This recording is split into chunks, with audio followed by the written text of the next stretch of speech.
This is Dark Night of the Scarecrow, take 1.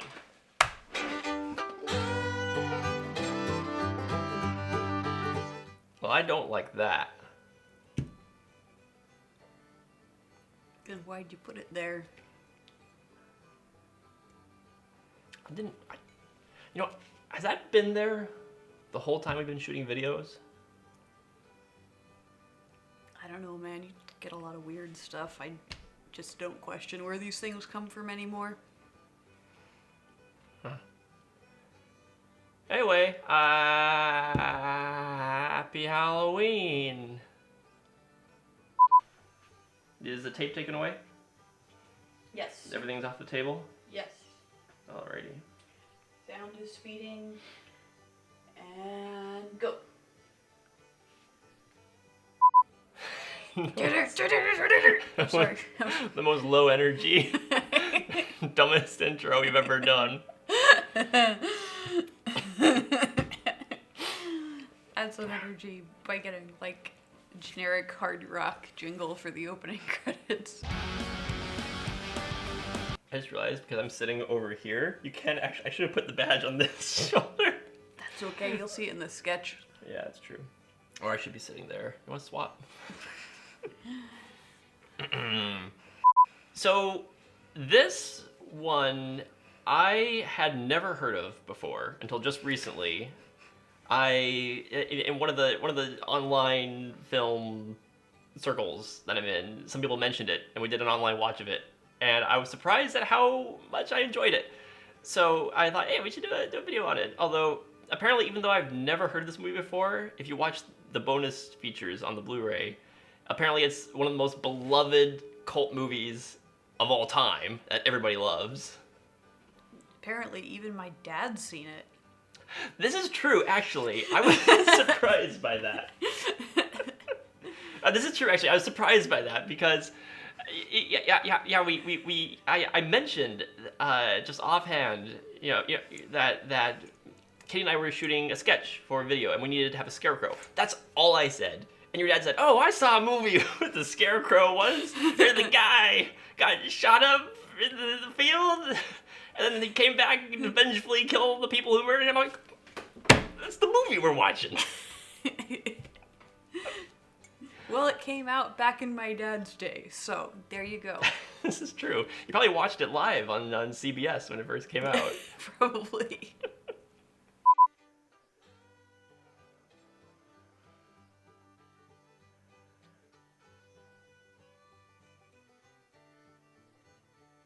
I would call it more of like thriller slash, because aren't slashers by their nature a little bit more graphic?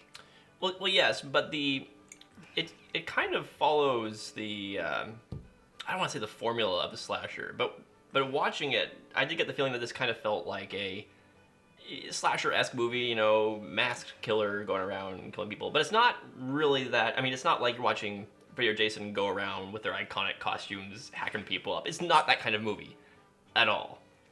My initial thoughts was that, oh, it's the mom in a scarecrow costume. That was my first thought, was it was the mom. But they kind of nipped that in the bud. I don't want to say fairly quickly, maybe within the first half of the movie, because there comes to be a scene where the mailman initially thinks, oh, it's the district attorney. That's who it is, because he said, "I'm gonna get you guys. I know you done it." And that guy really hardly ever comes into the movie again. Like, I think he has like 1 or 2 scenes, maybe. I think he comes in like briefly just to look suspicious for a minute. Yeah, so my initial thought is, oh, the movie wants us to think it's the district attorney, but in reality, it's the mom. But then the mailman comes to that same train of thought fairly quickly too. He says, "Oh, it's gotta be the mom. She's putting someone up to this, or she's doing it." And he goes to confront her, and he scares her in her house, and she gets a heart attack and dies. Mm-hmm. So that crosses her off the list pretty quickly. And I think at that point, when the mom dies off, I think that was the point when it hit me like, oh, it's gonna be actually like a ghost, like a vengeful scarecrow ghost. Because it's not gonna be the little girl. 1 minute to go. You gonna make it?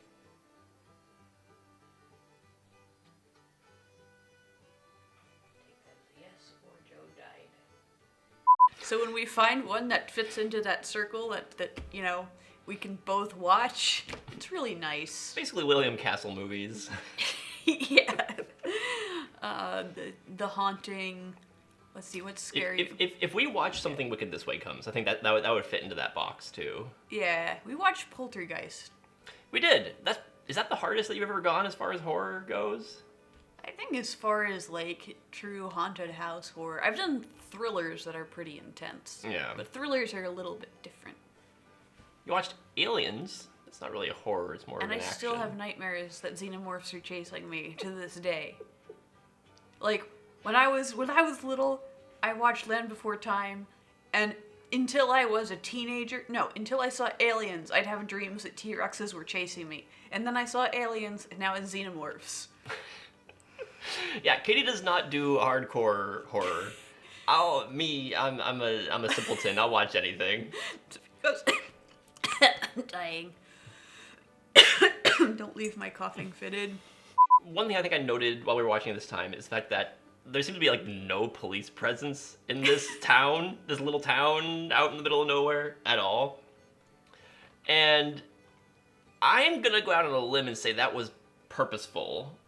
Like the filmmakers went out of their way not to show a police presence, so that the only uniformed character you see is the mailman, who is always in his uniform, like with the badge and everything.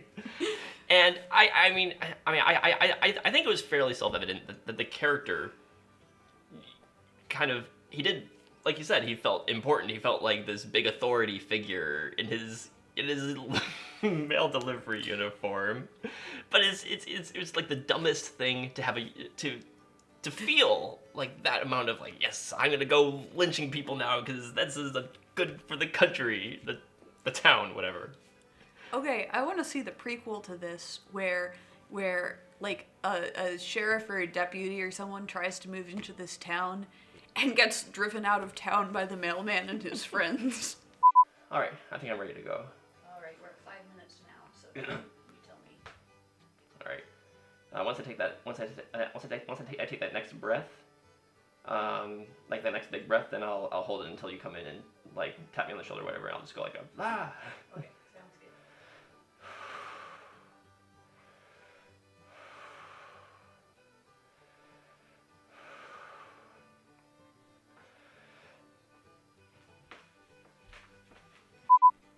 Talk about it being like non-graphic TV movie kind of thing. Oh yeah.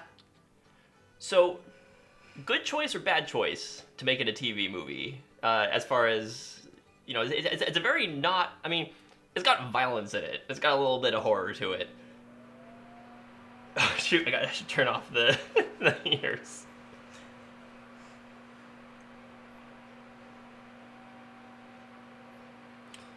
So this thing is causing an echo, like, in my ears between this and the hard table. So, like, it sounds like my voice is very echoey to me right now. I don't know if it sounds like that to you, but... No, it doesn't. Alright, it should turn off in a sec. Ugh. Pumpkin. Yeah. You know, I'm gonna get another beer. No. Don't move You the should table. put out a third beer over there just in case. No, I'm not going on 2 beers. There we go. Alright, yeah, round 2. This movie has one of the 3 best match cuts in cinema history. Right up there with 2001: A Space Odyssey. Because the one bad guy, like, you know he's gonna fall into the wood chipper, and he's like climbing up in this hayloft, and the wood chipper is like right underneath of him, open, and he's hanging on a lamp, and then you see him fall, and you kind of see him fall in, and then immediately it cuts to somebody spooning red jelly onto a plate, and the reaction that I had was apparently a really common reaction. People thought it was just like, that's funny. So I thought it was really clever. I mean, it was kind of like, I think those constraints make filmmakers be creative, because, like, you know, in the TV show, The Good Place, one of the, like, funniest things about that show is the fact that instead of using the F word, they had to say fork. Holy mother forking shirt balls. And they made that they like wrote it in as a joke so you know what they're supposed to be saying, and because of the TV censors, we ended up with like one of the funniest jokes in that TV show. And there's lots of examples of like that, of how sometimes constraints force you to be really creative. You good? Yep. You want to do another one, or you think that's good? You know what? I'll do one more spell, I think. Okay. Cool. You just I'll let you take a deep breath and then I'll come in. You drinking in your mailman suit? It makes me feel powerful. Yeah, Creep Show. So it feels like an anthology. I'm gonna play this off like I didn't just stumble over this line. So Katie, would you recommend Dark Knight of the Scarecrow Rises? Dark Knight of the Scarecrow Rises? Yes. Along with Shockproof Scandal Sheet. Who would win in a fight? Batman or the Scarecrow in this movie? Well, I mean, he is supernatural and he can drive a tractor while invisible. Yeah. And so, I mean, it's, you know, throw it on some October night. You know, get your hot chocolate or whatever you're drinking there tonight. Yeah, cozy up. Get the whole family. Get the whole family.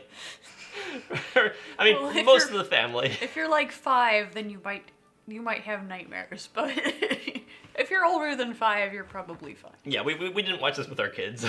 But watch it with your kids. The oldest one is right on the edge. Yeah, yeah. So yeah, recommendation. Solid movie.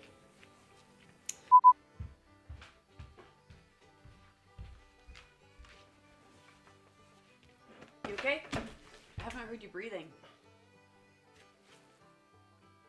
Cool.